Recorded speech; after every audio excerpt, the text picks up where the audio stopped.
No drugs in Surat city અંતર્ગત western પોલીસે 23.360 ગ્રામ MD drugs સાથે એક યુવકને ઝડપી પાડી કુલ રૂપિયા 3.4 લાખનો મુદ્દામાલ જપ્ત કરી આગળની કાર્યવાહી હાથ ધરી છે।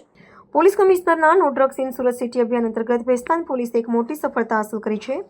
પોલીસે આલિફનગર એક વિસ્તારના ગેરકાયદેસર રીતે મેફેડ્રોન ડ્રગ્સનો આભાર વ્યક્ત કરવાના આરોપમાં એકની ધરપકડ કરી છે અને 23,36,000 રૂપિયાના મૂલ્યના નશીલા પદાર્થો જપ્ત કર્યા છે।